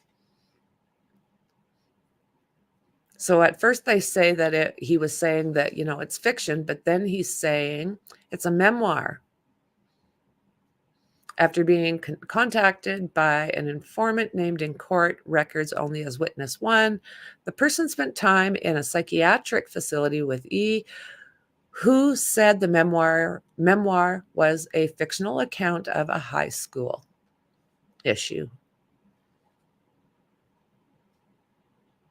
Yeah, and then we did see that disclaimer.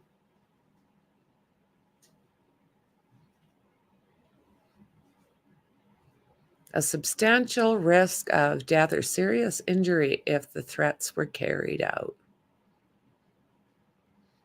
But everything this kid's been, I don't know, obsessively looking at,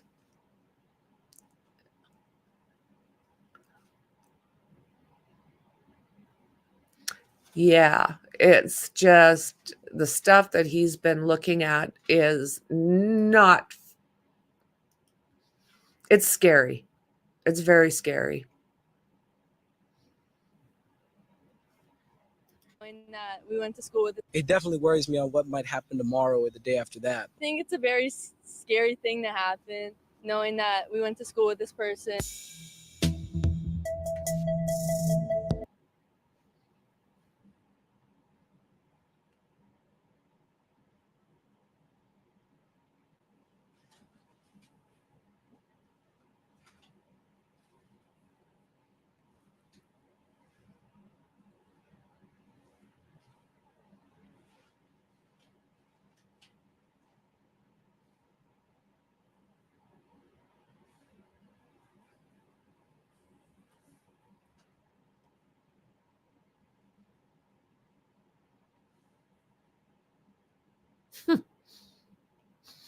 Yeah.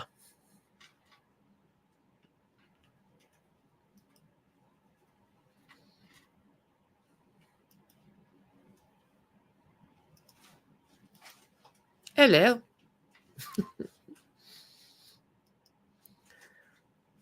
Okay, let's see if we can learn anything new. 18 years old.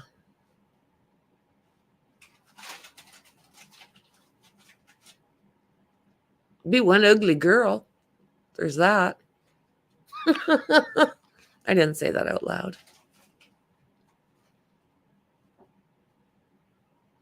Wanted to become famous from this event.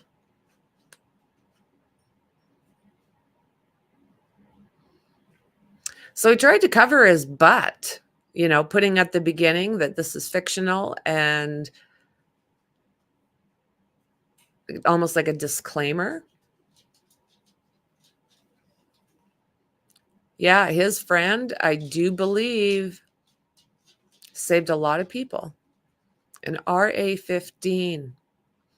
And it's going to change lives tomorrow. As I walk through the hallways, I cherry pick the classrooms that are the easiest targets. Little SOB.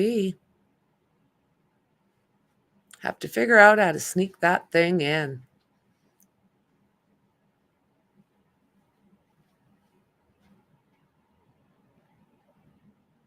My ultimate goal would be to set the world record for the most amount of deletings in one ooting. Oh, just a sick, sick kid.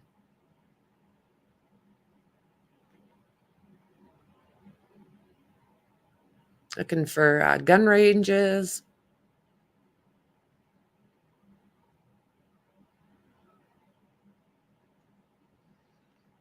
I wondered if that was the school he went to. Yeah.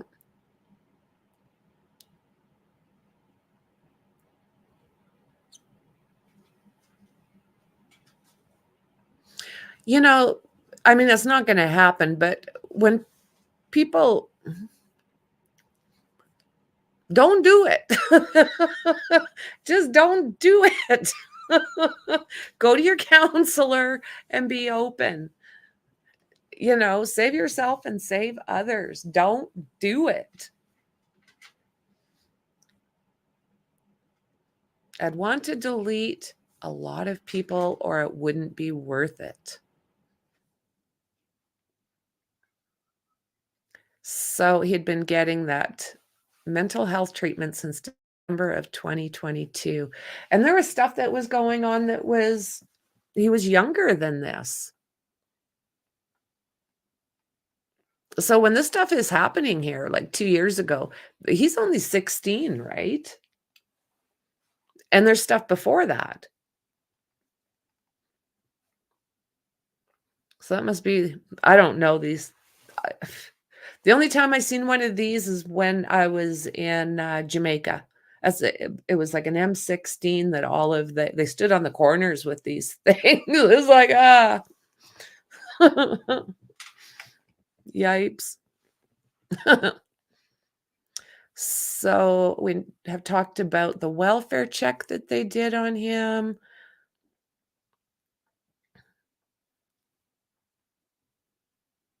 Charges by the school, extremely serious.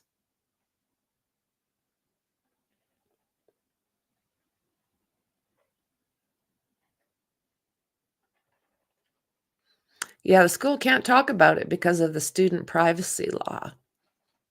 Cannot share any other information. Yee, who has not yet entered a plea, is being held at the Montgomery County Central Processing Unit pending a bond hearing.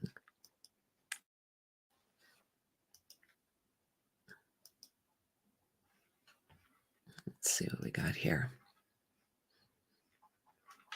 Mark your calendar. National Prescription. Shush it. Drop off your prescription drugs. Shush it. Lord. Police tell us the suspect is 18-year-old student Andrea Yee, who goes by Alex. We're told an FBI probe turned up a 129-page manifesto authored by the student. A warrant turned up an internet history showing research of past shootings. We have live team coverage tonight as we follow this developing story. We're going to start with 7 News Maryland Bureau Chief Brad Bell. He's live in Rockville tonight with the latest on this case. And Brad, because of this, security's been beefed up in all Montgomery County public schools. Yeah, that's what we were told, although I got to tell you, I didn't see any sign. You know, I didn't have to deal with this growing up. People weren't doing this.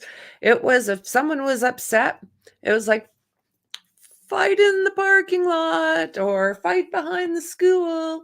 It wasn't, people weren't doing this ish. And you know, Canada, I literally think, I mean, there's threats that you hear, nothing ever comes out of them. But I think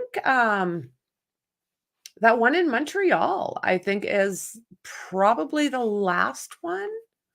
It's been a while, and I'm happy about that. I mean, and we do have schools that have, I don't know if they all do, but the metal detectors. Sign of that here at Wootton High School, and that's perhaps because the arrest was made. Police also telling us that they had been aware of this teenager for quite some time, that he had homicidal and suicidal ideations that were known as far back as 2 years ago and was actually taken out of the school. But as you said, with this book or this writing that recently surfaced, they say things seem to have taken a turn. At Wooten High School today, a range of emotions from students on learning of what police believe was a very real threat to their safety. I did not expect this at all, especially from someone I actually worked with and seen at middle school. It's very surprising. Did you see signs of issues? No, never. 18-year-old Andrea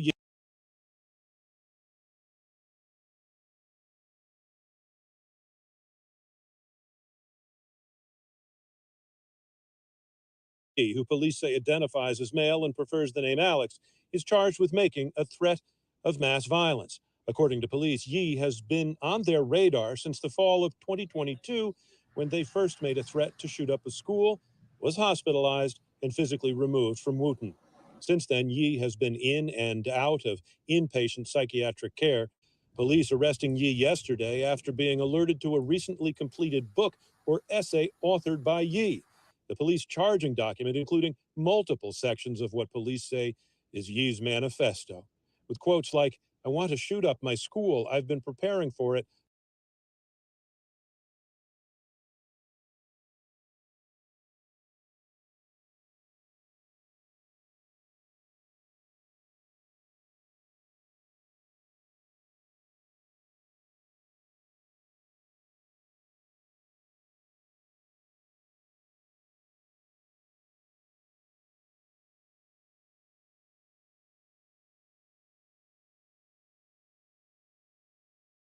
For the past few months, and as I walk through the hallways, I cherry-pick the classrooms that are the easiest targets, and this chilling passage, "I have also considered shooting up my former elementary school because little kids make easier targets."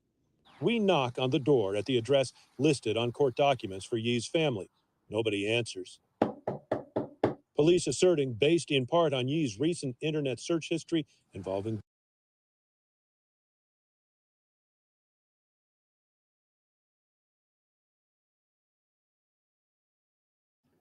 I got a problem with what this guy just did. Collateral damage, yeah. Oh,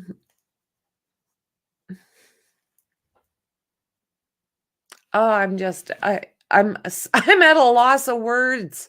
Like, what the hell is going on? And then you get guys like this that go and bang on the family's doors. I can't agree with that. Just for public knowledge, I find it disturbing. I couldn't be that person.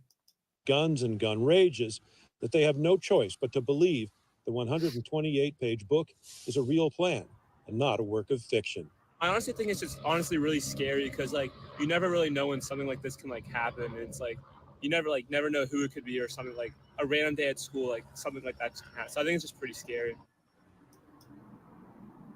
So police saying they have no choice but to take this seriously. They say that this reads like a real plan, but they also say that they have found no evidence that Yee was in possession of any real weapons or had taken any steps to secure them, though they do report that at one point he purchased a BB gun. But didn't they say that his dad had these weapons? Isn't that what we read in the paperwork, that his dad had these weapons? And talked about it as something that could be part of a plan to commit suicide by cop.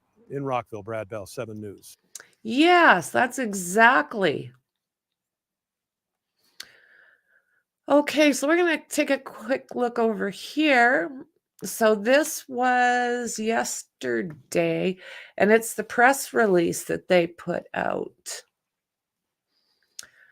So for immediate release, Thursday, April 18th, Gathersburg MD, an 18-year-old high school student, has been charged in connection with plans to commit a school looting at the Montgomery County School.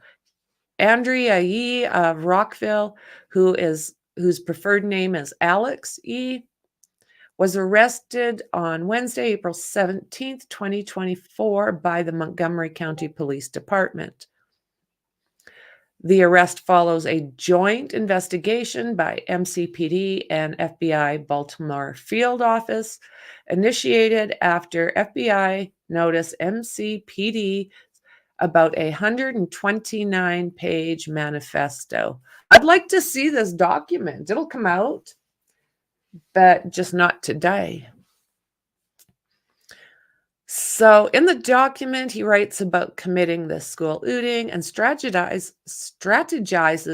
on how to carry out the act. Ye also contemplates targeting an elementary school and says he wants to be famous. His elementary school, not just any elementary school, his elementary school. So he could what? Pick them off like cherries? Oh, lay, you sick little shite. A search warrant obtained that's what we just went through, led to the internet searches, drawings, and documents related to threats of mass violence.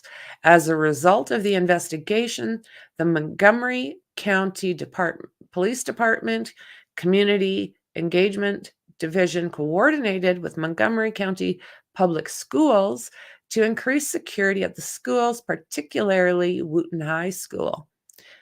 Ye was taken into custody and charged with threats of mass violence. He is currently at the Montgomery County Central Processing Unit, where he awaits a bond hearing. So we did get the news conference. We looked at that at the beginning. I don't know, his mugshot. I'll take a look over here and see what we can learn.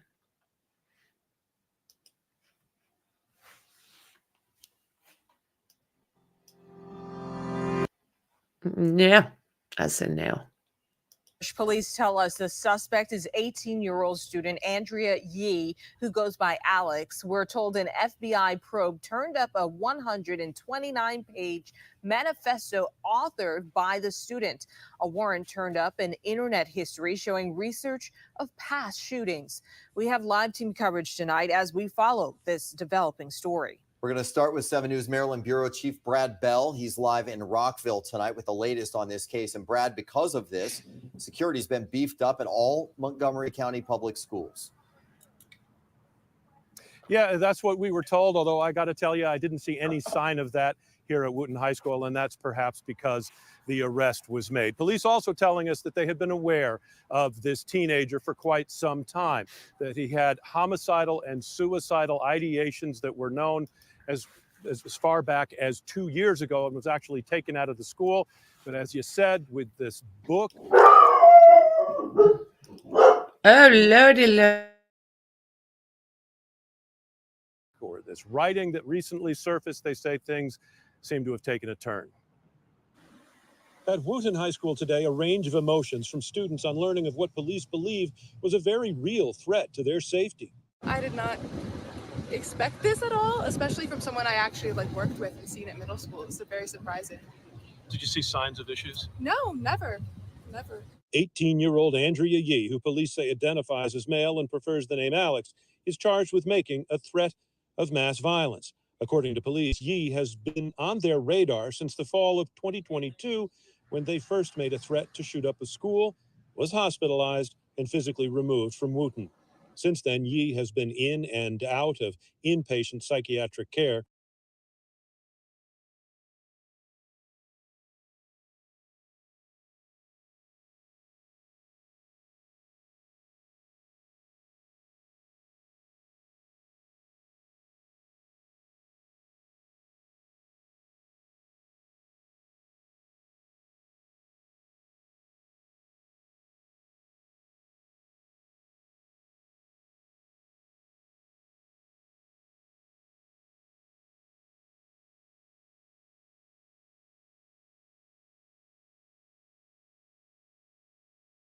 Police arresting Yee yesterday after being alerted to a recently I was just completed talking book to or myself. essay authored by Yee.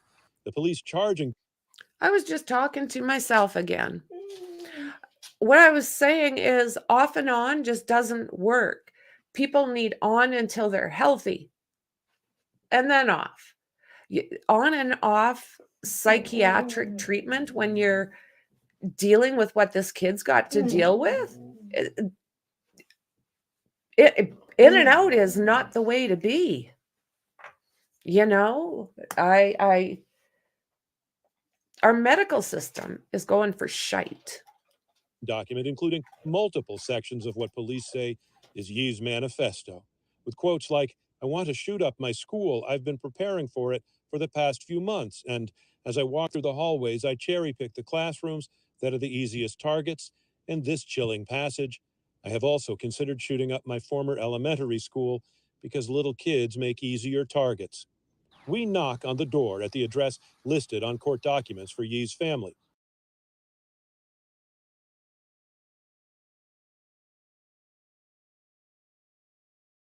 So we did see that. So we will carry on. And why are you knocking on people's doors? Like, come on. See if we'll learn anything else in here.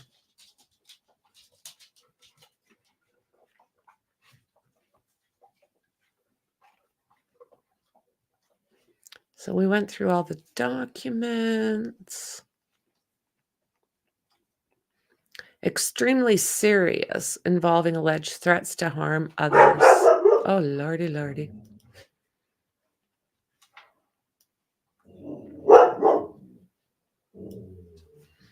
La, la, la, la.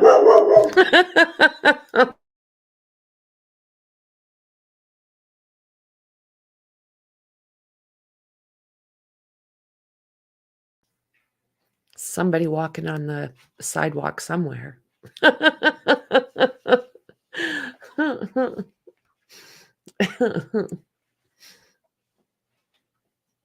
That's the thing.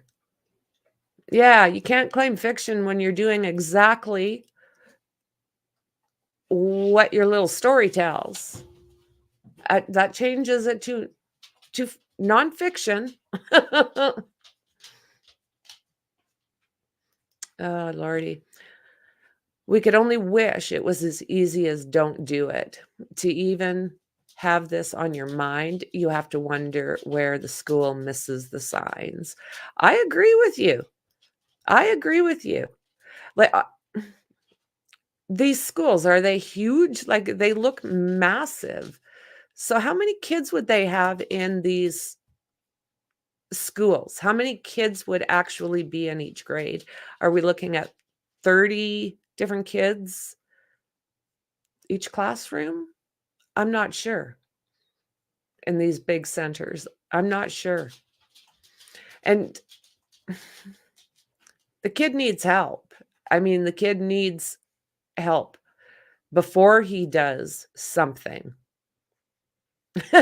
Does yours too? Yeah, I've got in the description, like, I'm an animal lover. I'm surrounded by chinchillas, sugar gliders, dogs, ferret, snake. Oh my goodness. So although this happened just, a few days ago, I didn't see it until today. And I thought, you know what? It's got to be shared. These things are happening in our schools and we have no idea. Literally. There is problems with they get swatted lots, let's put it that way. And you don't hear about it. You might find something in a little corner of somebody's paper, but that's as far as it goes. And it is so serious. He could have done a lot of damage if that kid did not report his friend. He knew the signs. He knew things were going sideways for this kid. And he probably had seen this coming. These kids are screaming out in need, just like Crumbly. He begged for his parents for doctor's help and was dismissed. We need better address of the signs from the onset. I couldn't agree more. 1000%. The parents in the schools, they've got to work together because the kids literally spend the majority of their day in school, right? I don't know, how long is your average class? 45 minutes? I'm not sure. It's been a while. But those are 45 minutes where you kind of see where everybody is, right? You're watching your students. Are you noticing changes? How is all this stuff getting by? And then the parents who know their damn kids, like know them well, how are they not noticing something different? Is the class about 55 minutes now? Okay. I mean, again, how big are these classrooms? I really don't know. Literally, when I was in junior high, my whole grade 9 class was 9 people. I went from a city to like, and that was all of us in that grade. Hey, Bruja. Nice to see you. Nice to see you. So I'm not sure. I mean, should they start putting metal detectors in these schools?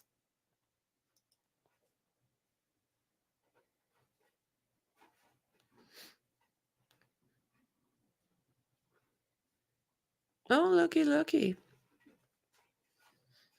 I don't know what the answer is. I don't.